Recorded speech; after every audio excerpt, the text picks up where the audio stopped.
My name is Rachel Monroe.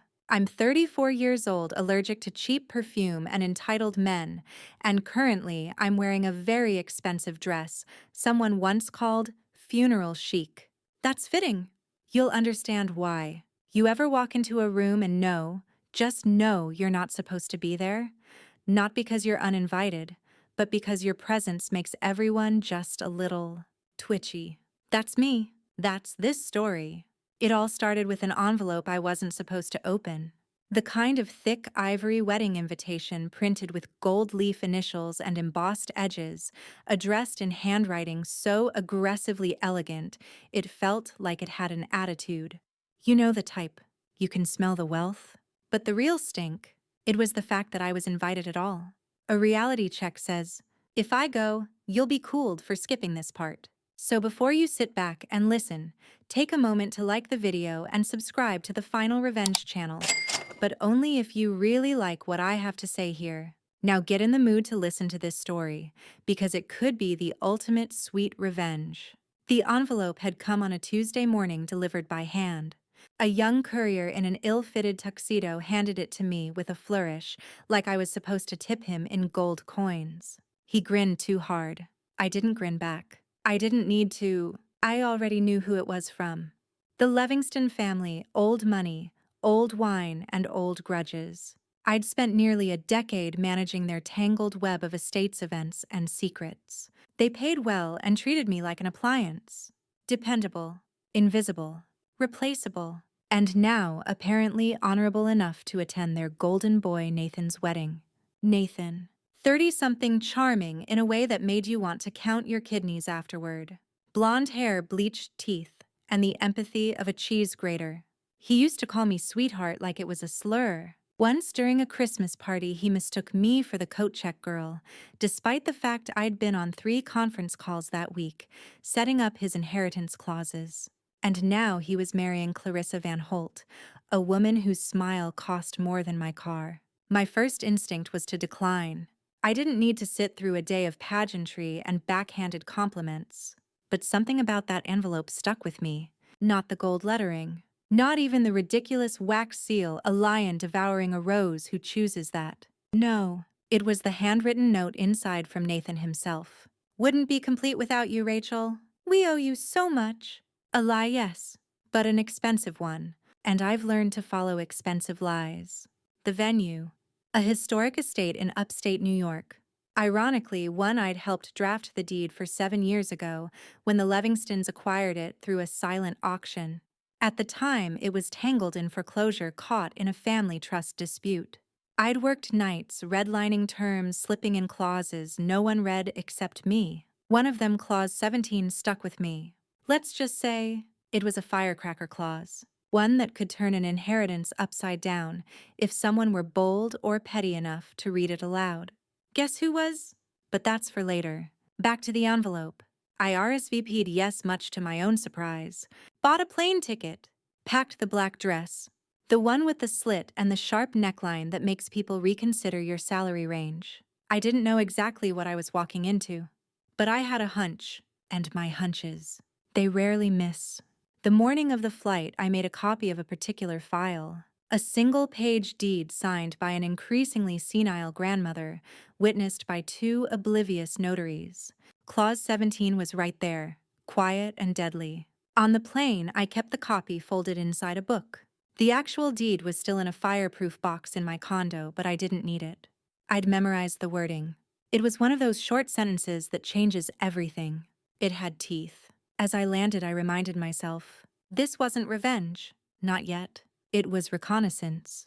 The estate itself was as dramatic as expected. Sprawling grounds, white marble steps, staff with matching uniforms. Guests arrived in shiny cars with names like Bentley and Aston. I arrived in a rental Toyota and a knowing smirk. A valet took my keys and didn't ask my name. That was my first warning. Inside, a woman with a clipboard scanned the guest list like she was hunting for typos. When I gave my name, she blinked just once and forced a tight smile. Oh, Miss Monroe, you're on table 9. Table 9. The kind of table that's next to the exit sign or possibly near the catering trays. Close enough to the action to be a prop, Not close enough to matter. Classic, I smiled. Perfect. I like to be near the door in case of emergencies. The woman didn't get the joke. Most of them don't. I took the gift I'd brought, a modest envelope with a tasteful card and a $10 Starbucks gift card tucked inside, and placed it on the towering pile of Tiffany boxes. Mine stood out. Intentionally.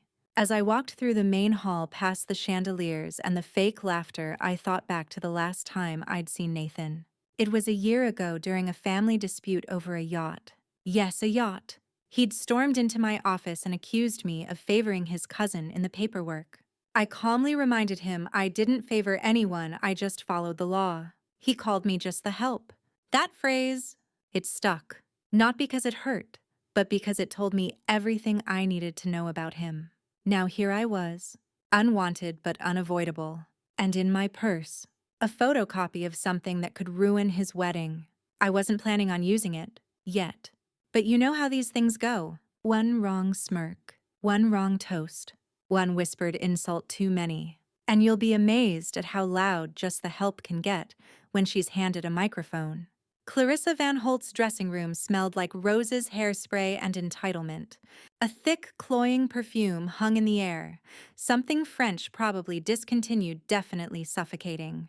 I stood by the doorway, half invited, half tolerated, clutching a tiny box containing the Livingston family brooch. Antique. Gold filigree. My job, apparently, was to deliver it personally. You know when someone says, "Make sure Rachel brings it herself," and you just know it wasn't meant kindly. Clarissa looked up from the mirror where 3 stylists buzzed around her like well-dressed mosquitoes. She didn't smile. She never had, not once, in all the years I'd seen her at charity functions or estate meetings, where I was the one keeping the lights on and she was the one sipping cucumber water. "Oh," she said, "it's you." I handed her the box. "Congratulations." She opened it, barely glancing at me. "Nathan said you were coming." "I thought you'd send someone in your place." I raised an eyebrow. "I considered sending the actual help, but I figured you deserved the real thing." One of the stylists let out a breathy laugh and immediately turned it into a cough. Clarissa didn't miss a beat. "You clean up well." "I almost didn't recognize you." "Oh, don't worry," I said, smooth as linen. "I still recognize you just fine." The silence that followed could have aged wine. She turned back to the mirror, holding the brooch up to her neck like she was auditioning for the role of most tolerant bride. "I suppose it's nice that you're here," she said flatly. "After all, without your paperwork, Nathan's inheritance would have been a mess." She paused for emphasis then.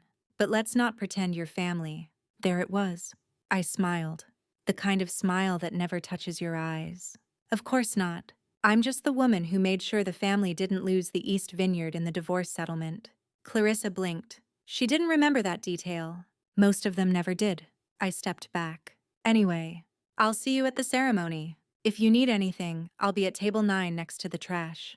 That one hit. I saw it land. As I turned to leave, she called after me, "Rachel." I looked back. She tilted her head. "You're not planning anything dramatic, are you?" A lesser woman might have lied. "I wasn't," I said, "but I'm very responsive to my environment." That shut the door. Literally. Back in the hallway, I exhaled slowly and took inventory. Blood pressure, steady sarcasm levels, high pettiness. Warming up. The rest of the morning played out like a magazine spread. Silk napkins, crystal glasses, and servers who looked like they'd been genetically engineered for cheekbone symmetry. I took my seat at table 9, which was exactly where I thought it'd be, halfway between the bathrooms and a pillar that blocked the view of everything. Next to me sat Gerald, the estate's former groundskeeper, and his wife Lorna, who'd brought Tupperware just in case. They were sweet people, underappreciated. The kind who still sent handwritten Christmas cards and used real stamps. Gerald leaned over and whispered, "They stuck us near the air vent again." "Tradition," I said, sipping my 2 flat champagne. We shared a small, knowing laugh. The kind that only people who've seen the underbelly of a family like the Livingstons can afford. Then Nathan walked by. He didn't see me at first. He was too busy glad-handing a state senator and air-kissing someone's Botox. But then his eyes landed on me, and for a half-second I saw it. Regret. Or maybe gas. "Rachel," he said, veering toward me like I was a pit stop. Nathan, I replied, standing just enough to make him uncomfortable. You made it, he said like I'd arrived uninvited. You invited me, I reminded him. He laughed. Too loud. Of course. I meant, you came. I'm very obedient, I said. Just the help, right? That one he heard. His smile thinned. Old joke, he said. I didn't blink. I don't forget jokes. He glanced around like he needed a buffer. No one came. I hope you enjoy the ceremony, he said finally before patting my shoulder. He missed and hit the edge of my collarbone. And the foods? Really good this time. I brought Tupperware, I said, nodding toward Lorna. We're covered. He walked off a little faster than he should have. Later, as the bridal procession began and the sun dipped just enough to gild the chairs in golden light, I felt that sensation again. The one that tells you you're part of something big, even if no one knows it yet. Clarissa walked down the aisle to a string quartet.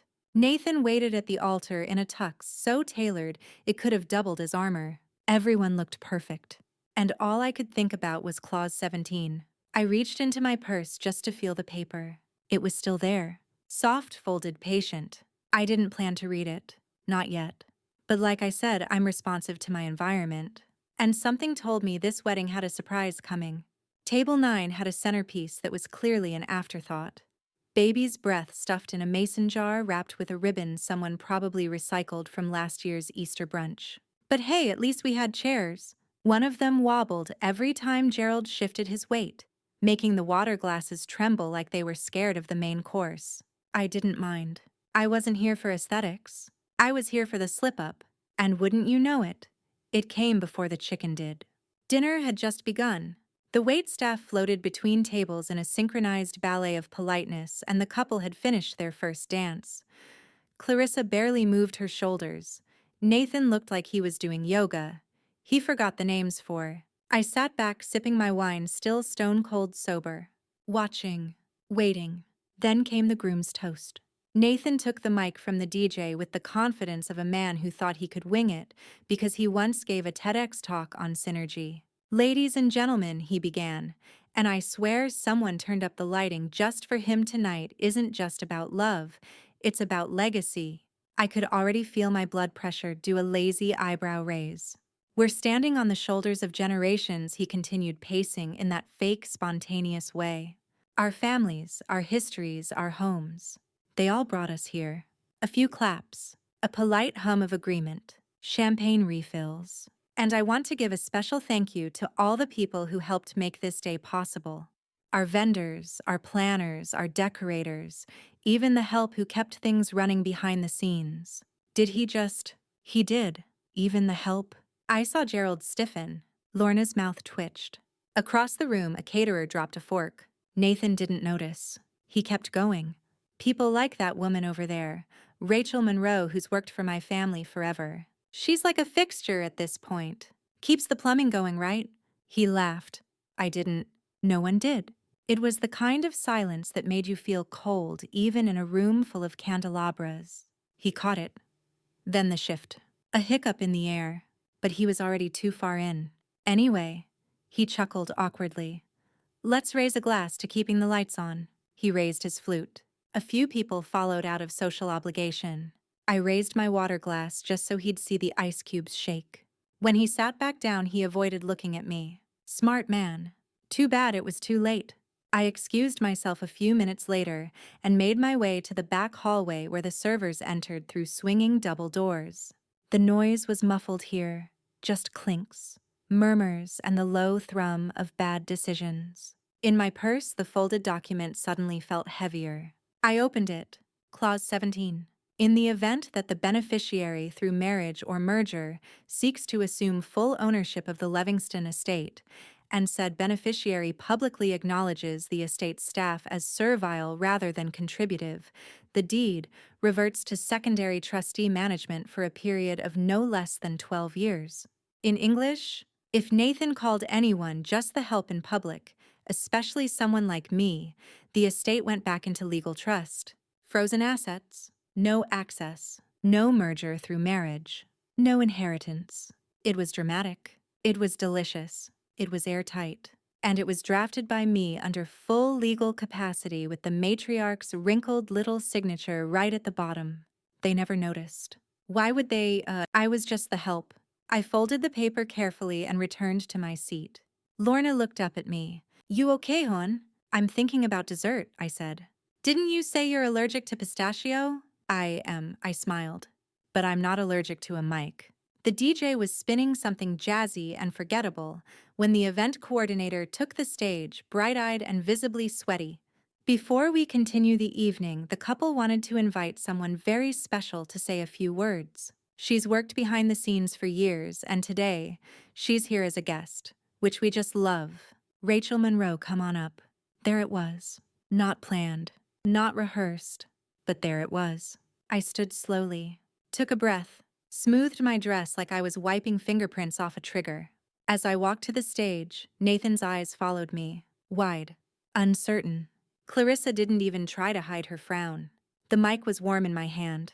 Good evening, I said softly. The room settled. I wasn't planning on speaking tonight. But since I was asked and since I seem to have a captive audience, I'd like to share a little story. Someone clinked a glass. Someone else shifted nervously. A few years ago, I worked with the Livingston family on acquiring this very estate. A complex deal, lots of moving parts.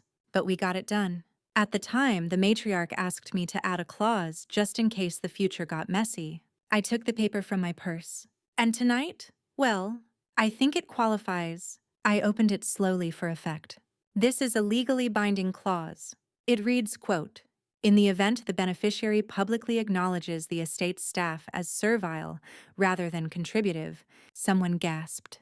"The deed reverts to trustee management, cutting off direct ownership for 12 years. I paused.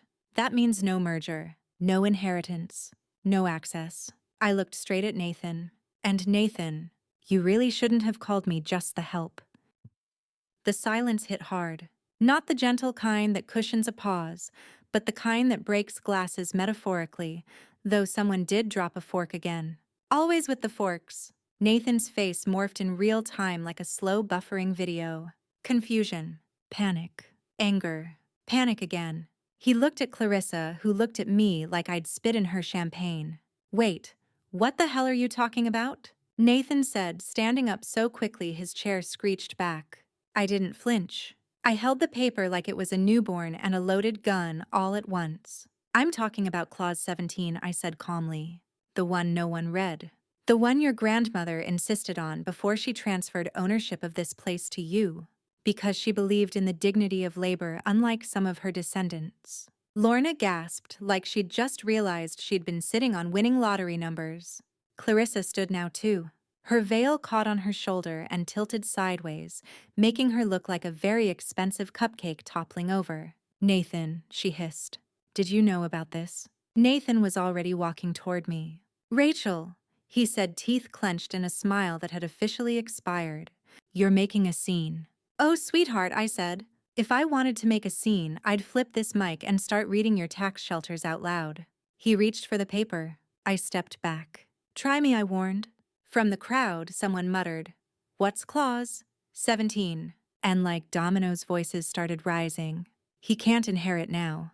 Does this mean the wedding? Are we still doing the cake? I turned back to the guests. To clarify, I said, raising my voice only slightly, this clause was activated the moment Nathan referred to estate staff as the help in a public setting, which he did. 5 minutes ago, into a microphone. That's all it takes. Clarissa was now frantically whispering to someone I assumed was her attorney. The poor woman looked like she'd just bitten into a lemon wrapped in a prenup. Nathan, meanwhile, tried a new tactic. Gaslight. You're overreacting, he said. It was a joke. People joke. I tilted my head. And jokes have consequences. Like mold. Or crypto. He stepped closer again, lowering his voice. You don't want to do this. I lowered mine, too. I already did. You just gave me the perfect stage. A groomsman, clearly underdressed and overserved, stood up and asked, Does this mean he's broke now? Technically, no. But for the next 12 years, the Livingston estate would be in trust administered by outside trustees, with no power for Nathan to sell, alter, or leverage the property. No liquid cash from the vineyard. No access to the trust fund properties. He'd have to live off whatever crypto swag startup he was running this month. Clarissa turned toward him slowly, like a lighthouse spotting a shipwreck. You didn't read the deed, she said, voice low and acidic. Nathan's mouth opened, then closed, then opened again. I thought it was boilerplate, he sputtered. We had people for that. Yes, I said sweetly. And they were all too busy treating me like furniture. Clarissa looked like she might kill him, with her bare hands, in front of 200 guests. I briefly considered giving her space. Then the wedding planner, poor soul, stepped up to the mic with the optimism of someone who'd once taught middle school. Well, folks, how about we all head to the garden for cocktails while the couple sorts through, some surprises? The guests stood quickly, a herd fleeing the emotional wildfire. Someone shouted open bar, which seemed to reset half the room. I turned to walk off stage, but Nathan grabbed my arm, not roughly but firmly. You're really going to ruin this day for me. I looked him dead in the eye. No, Nathan, you ruined it yourself. I just gave your words a microphone. He let go.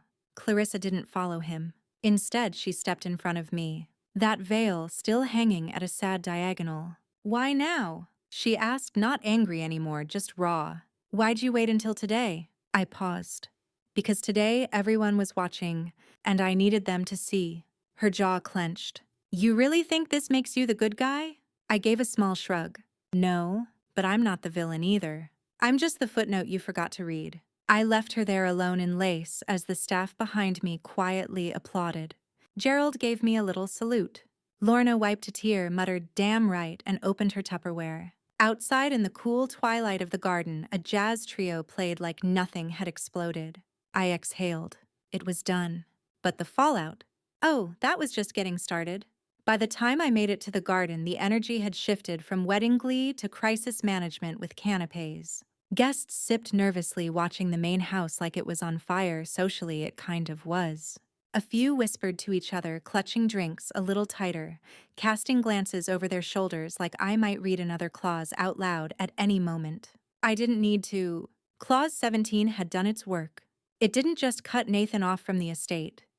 It sent a ripple through the room, forcing people to see me, not as the help, but as the one holding the detonator the whole time. It was intoxicating. Nice speech, someone said behind me. I turned to find a man in his 50s, sharp suit, sharper smile. I recognized him vaguely, one of the Livingston uncles maybe, or a high-powered consultant who wandered in for the wine. I wasn't aiming for applause, I said. He chuckled. Didn't need to. You just rewrote the entire succession line with one sentence. Technically, I wrote it 7 years ago. Even better. He offered a toast. I clinked my glass out of politeness, then immediately looked for an exit. I wasn't here to bask. I was here to witness. Clarissa came out 5 minutes later, arm in arm with her maid of honor, and an expression like she'd just walked out of a hurricane in stilettos. Her lipstick was still perfect. Her future, less so. She didn't look at me, which was fair. If I were her, I'd be trying to reboot the wedding on another continent. Nathan followed soon after, surrounded by 3 men in matching suits, probably lawyers or groomsmen who were suddenly very invested in estate law. His tie was loose, his face pale. He looked at me like I was a chessboard that flipped over mid-game. Rachel, he said, approaching, we need to talk. Privately, I took a long sip. We've talked enough in public. That was the point. He motioned toward a side path. I followed, not because I owed him, but because I wanted to watch him scramble up close. We walked into a small hedge-lined corridor that opened into the rose garden. It was empty, except for one bored security guard pretending not to listen. Nathan stopped by a stone bench and turned to me. You can't be serious, he said. This is my family's estate. Not anymore. You're twisting things. That clause was never meant for something like this. No. I raised an eyebrow. Your grandmother signed it specifically to keep the estate out of the hands of someone who would disrespect the people keeping it afloat. You disrespected them. Publicly, into a mic. He ran a hand through his hair, messing up the neat coif he'd probably spent half the morning perfecting. This is my life, Rachel. You just took it. No, I said softly. You gave it away the moment you opened your mouth. He sat on the bench, head in his hands. For a second, I almost felt sorry for him. Then he said it. You're just bitter because I never looked at you like that. I blinked. And then I laughed. It came out sharp and involuntary, like the sound of a cork popping too soon. Wow, I said. You still think this is about you and your charming little jawline? He looked up confused. This isn't revenge, Nathan. This is accountability. And if it stings, maybe that's the first honest feeling you've had in years. He stood again, angry now. You made your point. You've humiliated me in front of everyone I know. No, Nathan. You humiliated yourself. I just read the fine print. He stepped closer. So what now? You get the estate. I shook my head. I don't need it. The clause reverts it to trust. Third-party management. Neutral parties. Then why? He demanded. Why do all of this? I looked around the garden. The stone bench. The perfectly manicured hedges I'd once budgeted maintenance for. Then I met his eyes. Because the people who run things deserve to be seen. And because you made the mistake of assuming silence meant weakness. He didn't reply. Just stood there alone in a garden he no longer owned. As I walked away, the security guard gave me a subtle nod. Respectful. Unspoken. Back among the guests, the music had shifted again, lighter now, uncertain. The dance floor was empty. Clarissa had disappeared entirely. I spotted Lorna near the hors d'oeuvres, happily scooping tiny shrimp into a paper napkin. You handled that with grace, she whispered. Is that what that was? I replied. She grinned. We should have let you speak years ago. I smiled back. They never gave me a mic. The next morning, I woke up in a king-sized bed that felt too stiff for comfort and too soft for principle. The hotel room was tasteful in that way, where nothing had personality, beige walls, neutral tones, overpriced bottled water on the nightstand. I'd only agreed to stay the night because I didn't want to drive home with wedding glitter in my rearview mirror. I sat up slowly, half expecting a SWAT team of lawyers at the door. Instead, there was silence. Sweet post-chaos silence. My phone buzzed. 12 missed calls. 4 voicemails. 1 text from a number I didn't recognize. You think you've won. Just wait. Classic Nathan. I deleted it, then blocked the number. Then made myself coffee using the world's smallest coffee machine and stared out the window like a soap opera villain waiting for the wind to carry her theme music. By noon, I checked out heels in hand and left the lobby unnoticed. No one was waiting. No photographers, no publicists, no Clarissa with a champagne bottle and a grudge. Freedom, it turns out, is incredibly quiet. I drove back to the city with the windows down, letting the wind tangle my hair and the engine hum beneath me like it approved. I didn't feel triumphant. I didn't feel guilty. I felt clean and hungry. Always hungry after legal drama. I pulled into a small diner an hour into the drive. Vinyl booths, coffee that could strip paint, and a waitress who called everyone honey. I sat down, ordered pancakes and bacon, and finally allowed myself to smile without sarcasm. Mid-bite, a voice behind me said, "You're the one from the wedding." I froze, swallowed, turned.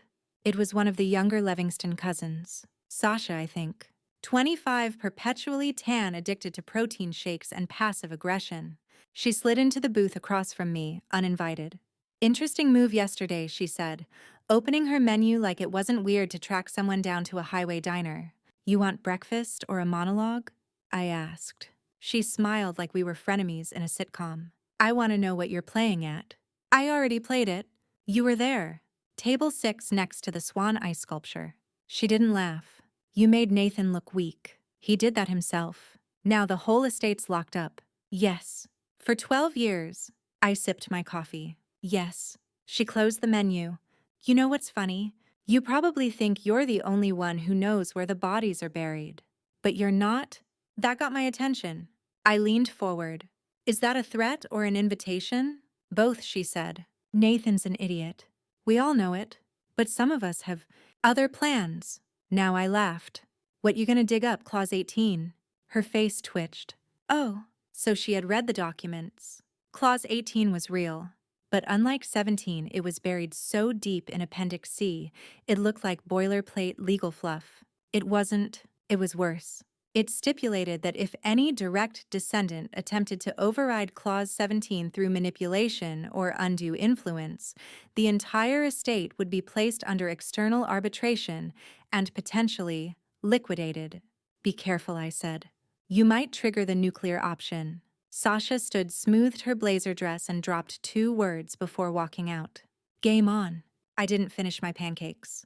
Back in the city, I pulled into my apartment's underground garage and sat there for a moment, the silence suddenly heavier than before. Sasha wasn't wrong. I'd opened the door. And the Livingstons were the kind of family that didn't close doors. They burned the hinges and bought new ones. In my condo, I unlocked the fireproof safe and took out the original deed. Read through it one more time. Clause 17 activated. Clause 18 still sleeping. Clause 19. An inside joke between me and the matriarch. Something about garden statues and naming rights. Long story.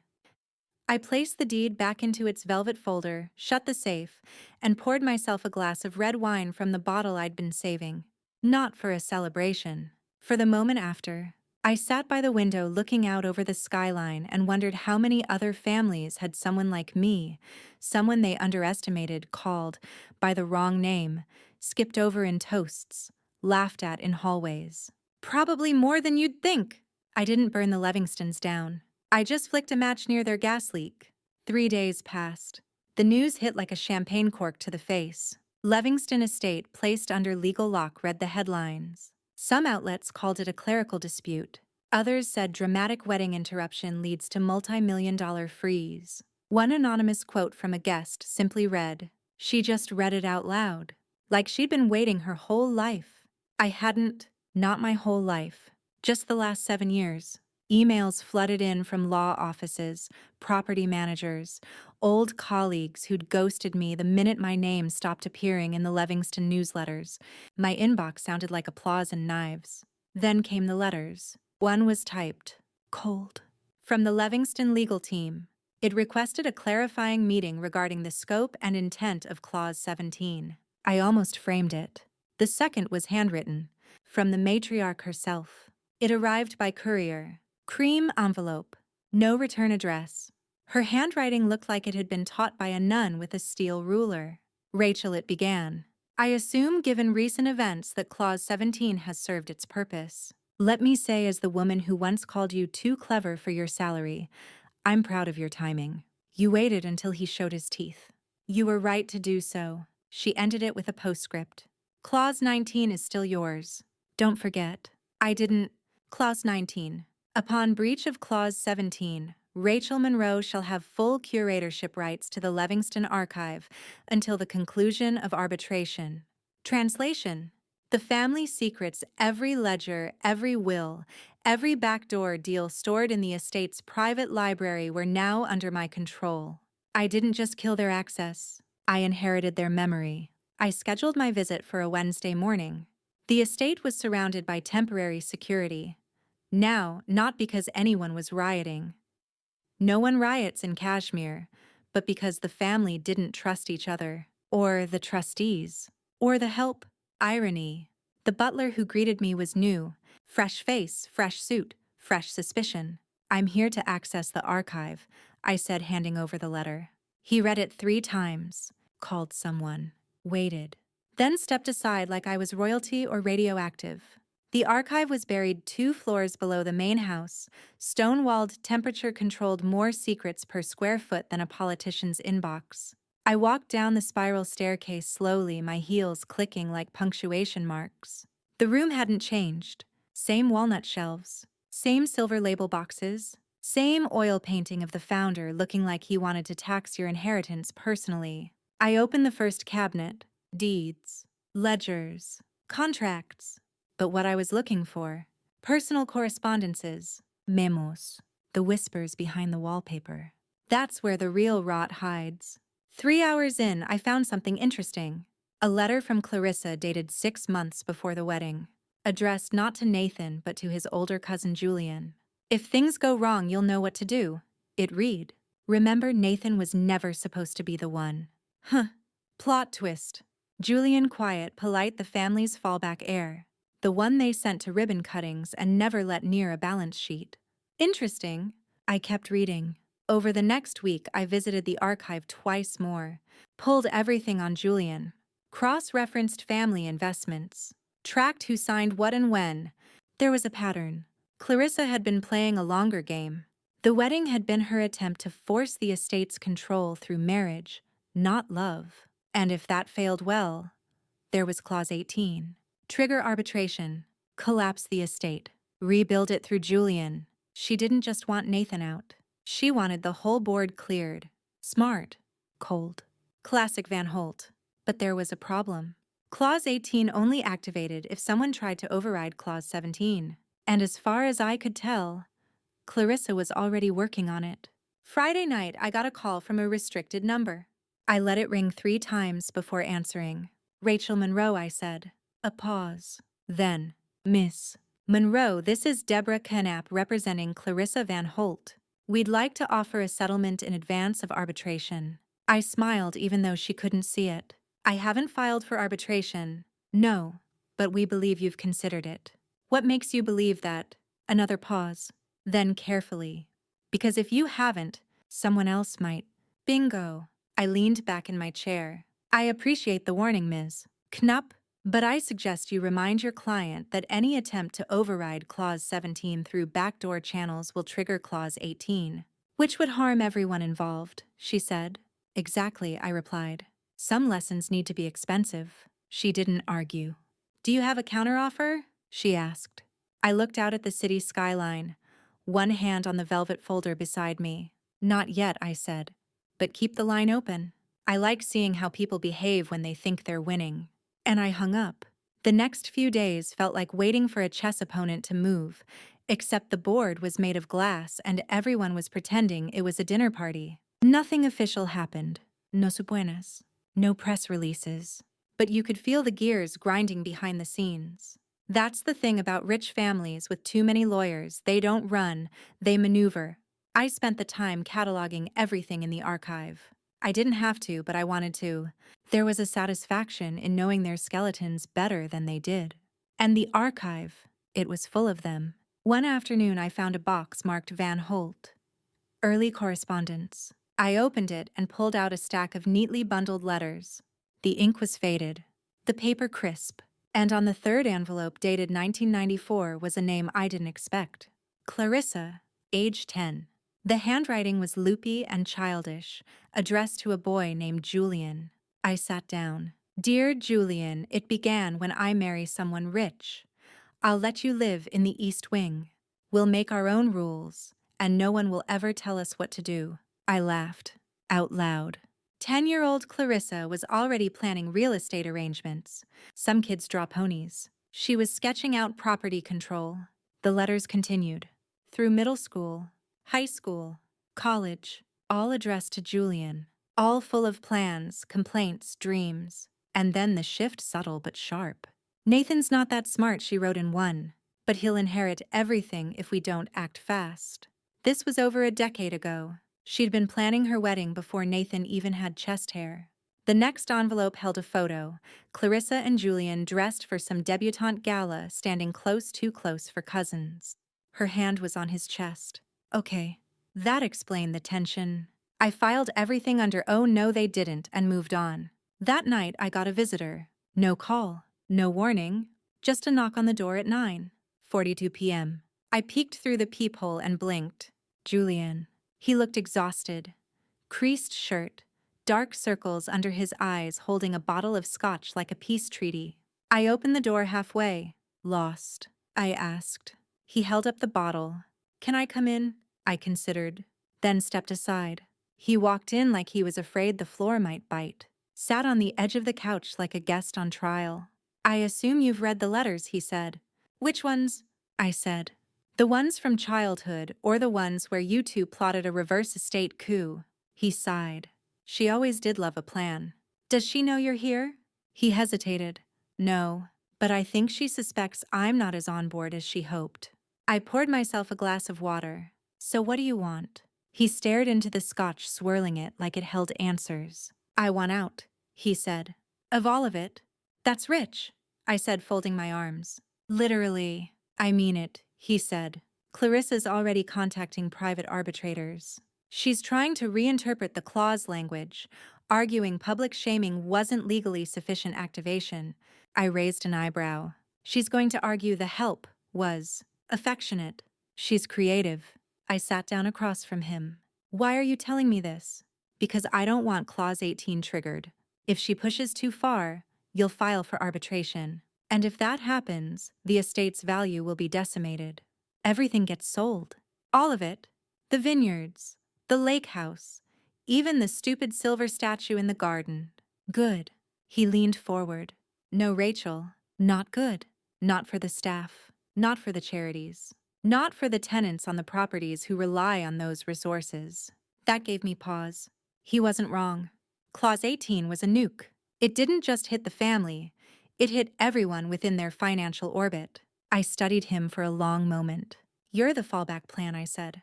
Clarissa's second option. He looked down. Always have been. And now you want to be the hero. No, he said softly. I just want to stop the bleeding. I didn't sleep that night. Not because I was torn, but because I was calculating what was justice without collateral. And was it still revenge if I softened the blow? At 2:14 a.m. I called Deborah Knapp. Rachel, she answered groggy. I have a proposal, I said. Call it Clause 17. Fiend. Go on, she said, fully awake now. If Clarissa signs a binding agreement to recuse herself from all estate decisions indefinitely, and Julian is installed as interim trustee with third-party oversight, I won't trigger 18. She was silent. And if she doesn't, I smiled in the dark. Then I hope she enjoys selling heirlooms on Etsy. The negotiation took less than a week. That's how you know they were scared. Legal documents were drafted, redrafted, debated, and signed. Each page passed like a secret. I insisted on oversight from 2 neutral trustees, both of whom I selected. One was a retired federal judge. The other, a former Livingston chef who'd once been fired for garnishing Nathan's plate with parsley instead of dill. He was thrilled. Julian was installed as interim estate trustee with limited power but full access. Clarissa's name was removed from all decision-making roles. The ink was barely dry when she flew to St. Bart's, claiming she needed a clarity retreat. The estate breathed a cautious sigh. Clause 18 remained dormant. Barely. I didn't celebrate. There were no champagne toasts or victory laps.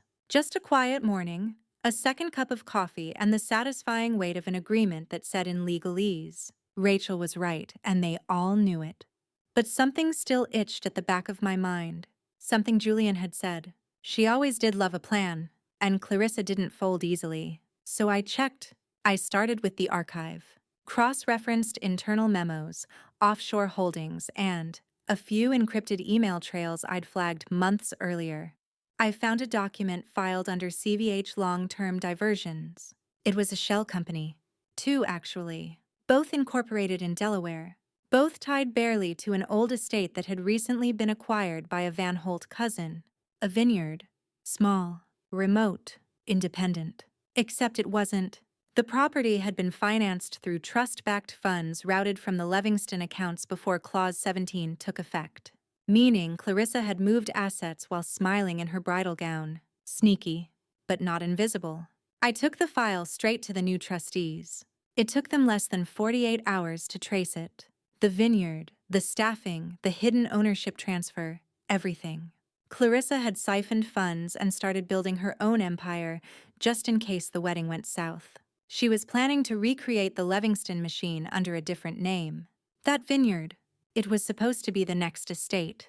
Julian called me in a panic. She's gone dark, he said. No contact. Her lawyer says she's off-grid. Off-grid with a wine cellar and Wi-Fi, I muttered. She moved money we didn't even know about. Correction, I said. You didn't know about it. He paused. So what do we do? We invoke Clause 20. He went quiet. You're making that up. I grinned. Absolutely. But she doesn't know that. I sent a cease and desist to the Vineyards Holding Company. Then I emailed Clarissa directly. A short pointed note with 2 lines of text. Hope you're enjoying the vineyard. Clause 20 is now in play. I'd lawyer up. She replied in 6 minutes. There is no Clause 20. To which I sent back, you sure about that? The bluff worked better than I expected. Within hours, her attorney reached out. Not Knapp this time, someone sleeker. A fixer, probably. Said Clarissa was willing to renegotiate. I declined. Instead, I offered terms. The vineyard would be sold. All profits returned to the estate's charitable trust. Clarissa would issue a public statement withdrawing from future estate entitlements in order to pursue personal growth. Her words, not mine. She refused. Then Julian found the nail in her wine-flavored coffin. A signed promissory note tucked into a dormant trust account in which Clarissa had agreed to use Livingston funds to secure auxiliary holdings in case of primary estate compromise. Lawyer speak for in case the wedding blows up. It was dated 2 weeks before the wedding. Game, set, vineyard, she signed. And just like that, the girl who once dreamed of owning the East Wing was now leasing a studio apartment in a city she never liked. I didn't gloat, not publicly, but I did buy a bottle of her failed vineyard's final release, 48 Tort. Mid-tier. I poured a glass and gave it a sniff. Notes of betrayal with a hint of Chardonnay. Delicious. Weeks passed. Julian settled into his role. The estate stabilized. Trustees cleaned house, replaced half the board with people who didn't summer in Monaco. The staff got raises. The wine got better. Even Gerald finally got a new riding mower which he drove like it was a sports car. As for me, I stayed close but not too close. Consultant status. Advisor. The keeper of the paper trail. Julian called it the most necessary redundancy in estate history. I preferred friendly shadow. Clarissa stayed gone. And Nathan. He sent me an email. One line. I still don't understand why you did it. I didn't reply. Some things don't deserve footnotes. You'd think the story ended there. Estate salvaged villains, exiled legacy restored under new, more respectful management. You'd be wrong. See, families like the Livingstons don't just crumble. They molt. Shed skin-shift power, adapt in ways you don't always see until they're smiling at you again across a mahogany boardroom. And one of them was smiling at me now. Well, if it isn't the girl with the golden claws. Bo Livingston, Nathan's cousin. Same jawline, less bleach. The family's PR handler turned strategic development advisor, which was just code for he cleaned up messes and made others more profitable. He cornered me at a gallery opening downtown. One of those events where the art looked like expensive laundry accidents and everyone wore muted tones. I had come for the wine. I stayed for the recon. You're making waves, Rachel, he said, swirling his glass like he was born with it. Big ones. Hope you're wearing a life vest, I said. He laughed too loudly. People glanced. That was the kind of laugh that tries to make you forget who made it. Seriously, he said, dropping his voice. We've been watching what you're doing with the trust. Real estate recalibration, staff protections, new investment arms. It's smart. Thanks, I said. I like stability, especially after weddings that double as demolition events. He stepped closer. Ever thought about running the estate full-time? I blinked. I do run it. Not from the top. I mean, as CEO. Now that got my attention. Julian's the trustee, I said. For now, Bo replied. But he's not you. He doesn't have your edge, your timing, or your file cabinet of nuclear options. I tilted my head. So what's this? A job offer. Let's call it a succession suggestion. I took a slow sip of wine. And what does Clarissa think of this idea? Bo grinned. Clarissa's yesterday's architecture. You're the blueprint we're building on. Cute metaphor. Still, I didn't trust it. Not yet. Why me? I asked. Because people fear you. And they trust you. It's a weird mix. The board thinks you're the only one who can modernize the legacy without lighting it on fire. I like fire, I said. So do we? Controlled burns, of course. He handed me a card. Real gold leaf. Naturally. Think about it, he said. Or don't. But the offer stands. Either you steer this thing, or someone else eventually will. And I promise you, they won't be half as poetic when they read the next clause aloud. Then he walked away. That night, I stood in front of my mirror holding the card, replaying the moment. CEO. It wasn't vanity. It was responsibility. The estate didn't just need someone who could juggle finances. It needed someone who remembered the names of every person in the kitchen, someone who knew the secrets and didn't weaponize them until absolutely necessary. Someone who knew exactly how it felt to be dismissed and wasn't done yet. I made 3 calls. First to Julian, told him about the offer. He sounded relieved. Second to the trustees, asked for an informal vote. Got 2 yeses and 1 abstain. Third to Gerald. You think I should run the estate? I asked. He didn't even pause. Rachel, you already do. That sealed it. The board meeting was short. I wore the same black dress I'd worn to the wedding. Call it poetic symmetry. Beau introduced the vote. Julian seconded it. And by the end of the hour, I was officially named Chief Executive Officer of the Levingston Family Trust and Holdings. I shook hands, signed papers, didn't smile until I got to the elevator. As the doors closed, I looked at my reflection in the brushed steel and said to myself, not bad for just the help. The next morning, my inbox exploded. Congratulatory messages, a few subtle threats, 2 offers to collaborate from families I hadn't even heard of, names that whispered wealth across oceans. But the best message? A card. No return address. Just a note inside. You were always meant to run the house. I just wanted to see if you'd knock first or kick the damn door in. Glad you chose the latter. Matriarchal approval. Late but welcome. I poured myself a double espresso, pulled out a fresh legal pad, and began writing Clause 21. Because the house wasn't just going to run, it was going to evolve. If power changes you, then becoming CEO didn't change me at all. I was already the person who checked locks twice, memorized middle names, and backed up every file in 3 different formats. The difference now, when I walked into a room, people stood. At my first official board meeting, they greeted me with tight smiles and colder handshakes. I wore gray strategic neutrality, no earrings. Just 1 sharp silver pen in my jacket pocket, like a warning. The agenda was already packed. Budget restructuring, legacy properties, offshore holdings. But I started with staff. We'll be increasing the estate employee base pay by 20%, I said.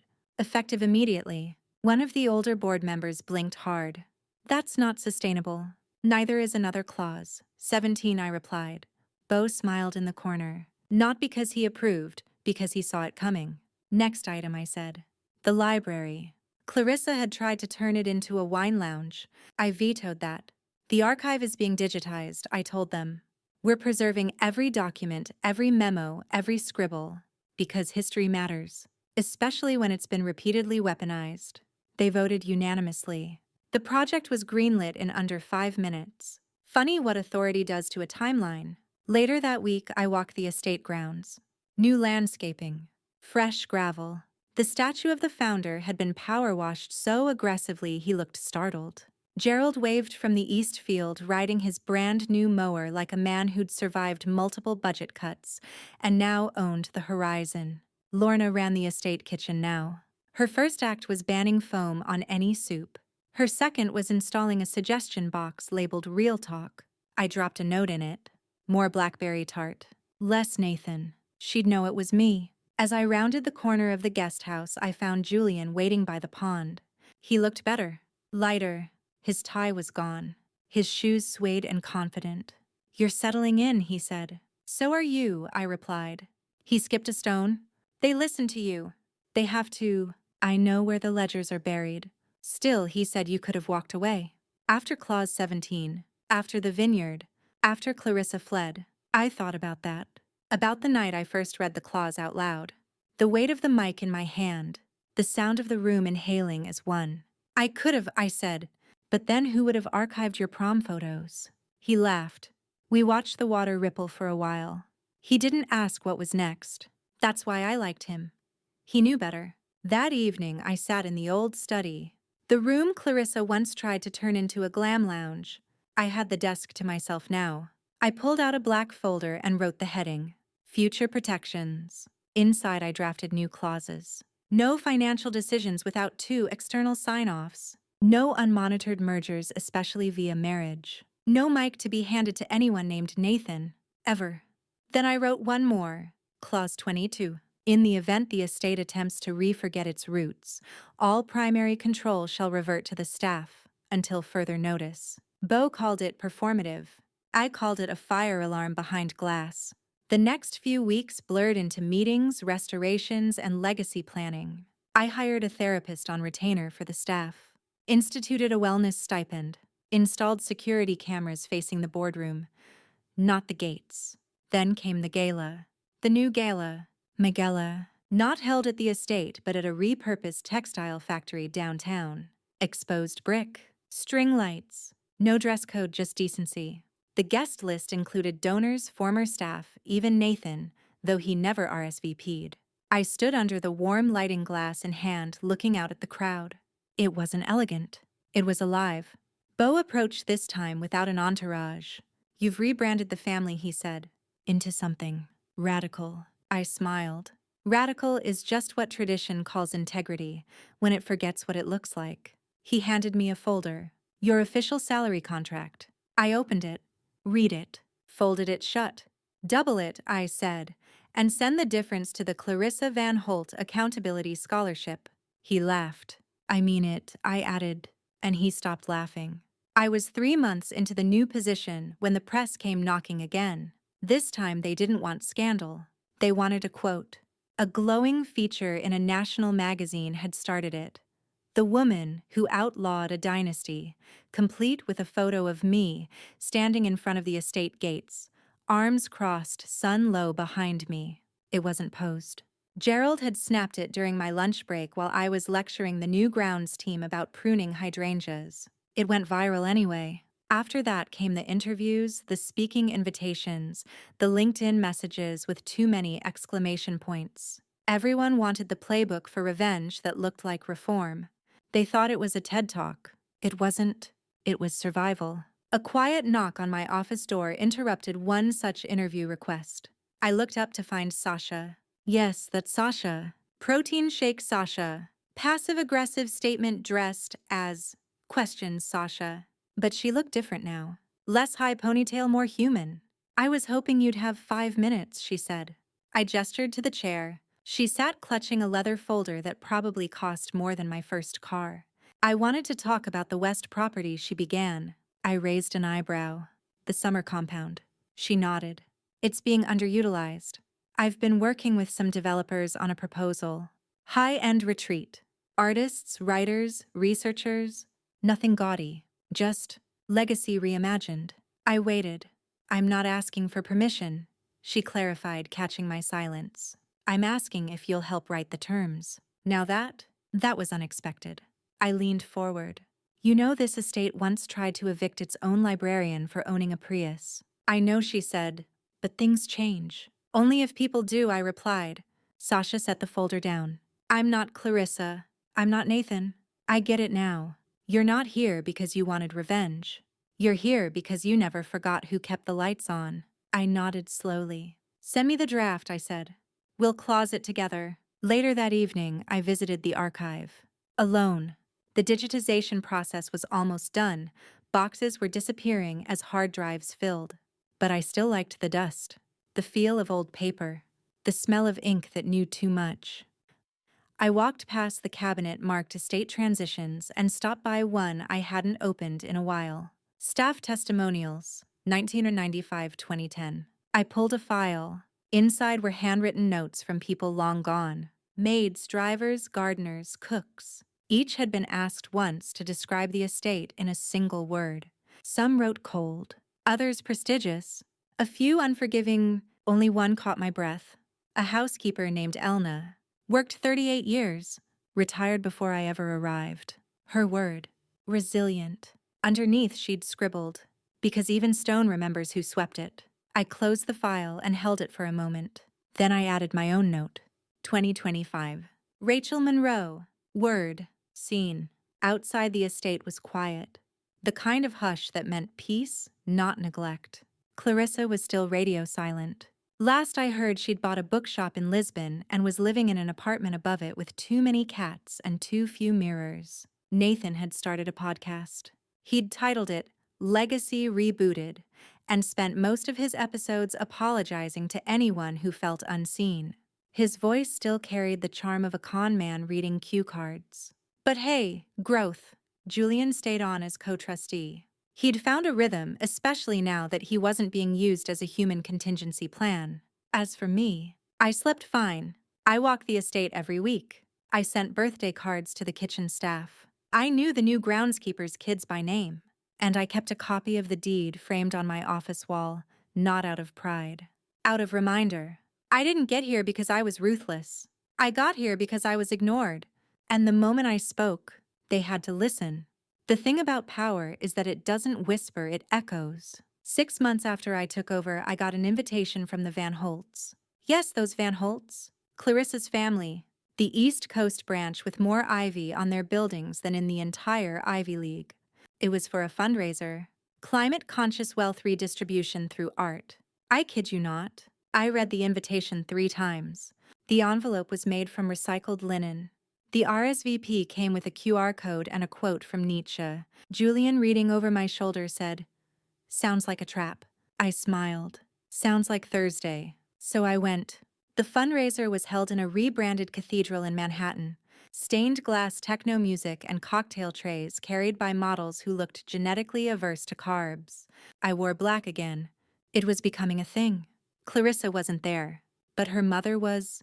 Elizabeth Van Holt, legendary, lethal, rumored to have once settled a hostile merger with a single handshake and a smile that made grown men forget their stock portfolios. She approached me with the grace of someone born before the concept of broke. Meh.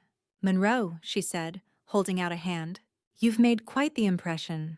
"I've made several," I replied. "Some even on purpose." She laughed, and it was genuinely charming. A dangerous trait. We walked together past installations of frozen soil samples and sculptures of melting stock tickers. "I understand you've restructured the estate from the inside out," she said. "I prefer the term realigned with purpose." "And you haven't liquidated anything. Yet." Another laugh. "This one with teeth." "My daughter underestimated you," she said. "We all did." "I counted on that," I said, sipping champagne. She stopped walking. "You do realize you've changed the way old money talks about control," she said. "And that's not always safe." "Control was never safe," I replied. "It just wore better suits." She studied me, then nodded slowly. "If you ever want to pivot consulting, restructuring, or something more national, there are people who would listen." "I already have people who listen," I said. "That was the problem, remember? No one did." With that, I excused myself. Not because I had to, but because leaving someone powerful mid-conversation is its own kind of punctuation. The next morning, I received a gift. Unmarked box. No note. Inside. An original copy of the Livingston Deed. The one I'd read aloud. Bound in leather. Edges gilded. On the inside cover, someone had written in tiny block letters, "Said the help." I laughed for a full minute, then placed it on the shelf between estate blueprints and a coffee mug that said, "Trust no trustee." The board meetings got shorter. The budgets got smarter. The staff started staying longer. And the estate, it flourished. We launched a mentorship program for local teens, a rotating residency for displaced artists, a community garden open on Sundays where Lorna's blackberry tart sold out every week before noon. Gerald started giving tractor rides. He wore aviators and called it Rachel's Revenge. We kept Clause 17 in every new deed draft. We even added a footnote that read, "History remembers." The trustees began to refer to the policy changes as the Monroe Doctrine. I didn't correct them. Legacy, it turns out, can be remodeled, as long as someone knows where the foundation cracks are. Spring came early to the estate. The vines bloomed faster, the staff moved lighter, and I finally retired the black dress. I'd worn it the day the clause was read, the day I became CEO, and the day I turned down a national consulting firm that offered me 7 figures and a private jet just to advise with attitude. The dress had served its purpose. Now it hung in a garment bag labeled, "In case of emergency break ego." That week, I sat down with a documentary crew. They'd been hounding me for months, insisting my story was culturally seismic. I told them I wasn't seismic, I was strategic. But I agreed on one condition. The film would include the voices of the people who actually ran the estate. Not just me. Not just boardroom footage. They agreed. We filmed for days. In the vineyard. In the kitchen. In the archive. Gerald gave an interview while pruning hedges, swearing at aphids between sentences. Lorna stood by the oven and made sure the boom mic didn't catch her recipe shortcuts. Even the new valet Marcus gave a speech about knowing your worth, even if you park Bentleys for a living. The final cut was called Claws. I didn't name it, but I didn't hate it. The film debuted at a small local theater. Everyone from the estate came, dressed up, nervous. Halfway through the film, the mic reading scene played. You could hear the silence in the room. Then Gerald whispered, "Here it comes." And there I was, reading the clause. Calm, measured, a little tired looking if I'm honest. I watched myself say the words again, like I'd summoned thunder without raising my voice. And when the camera panned to Nathan's reaction, someone behind me whispered, "Oof!" Lorna clapped softly. No one stopped her. When the lights came up, the applause wasn't loud. It was long, solid, grounded. Afterward, people hugged. Strangers approached me saying things like, "You reminded me of my aunt," or "My old boss needed a Rachel." One woman said, "I've been the help. You gave us a manual." That one stuck. Weeks passed. The documentary found its audience. Schools, unions, corporate HR departments. Some called it educational. Others called it dangerous. Both were compliments. The estate ran smoother than it ever had. We added a health fund, paid sabbaticals, a dedicated conflict mediator. Even the board had stopped fighting me. Or maybe they just got tired of losing. Then came the letter. No envelope. Just a folded piece of paper delivered through interoffice mail. Typed. Signed. From Clarissa. Rachel, it read. You win. But let's not pretend we were playing the same game. That was it. No apology. No bitterness. Just that. I read it twice. Then I wrote on the back in pen. Exactly. I folded it and placed it in the archive under a file labeled Proof of Memory. Because some truths don't need to be louder, they just need to be recorded. You probably expect the end to be dramatic. Another mic drop. Another clause. Another twist. But real endings, they're quieter than you think. It happened on a Tuesday. No thunder. No fire. Just a board meeting like any other. Except this time I didn't run it. Julian did. He opened with a joke about the estate's new irrigation system and a spreadsheet that didn't suck. Everyone laughed, even the two board members who still dressed like Civil War reenactors. I sat in the corner, watching, drinking peppermint tea. At the end of the meeting, Julian looked at me and said, "Rachel has an announcement." So I stood. "I'm stepping down," I said. No gasps. No protests. Just a collective pause, like a room catching its breath. Effective end of quarter, I continued. "I'll stay on as a senior advisor. But it's time." Bo raised a hand. "Time for what?" I smiled. "For someone else to hold the pen?" That evening, I walked the estate one last time as its CEO. The gravel paths were smooth. The staff nodded with that quiet respect I'd always preferred over applause.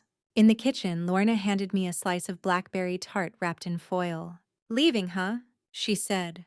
"Graduating," I replied. "Better not be back here next year running for Congress." No promises. The archive was my final stop. I unlocked the cabinet labeled Current Deeds and placed a new file inside. Clause 23.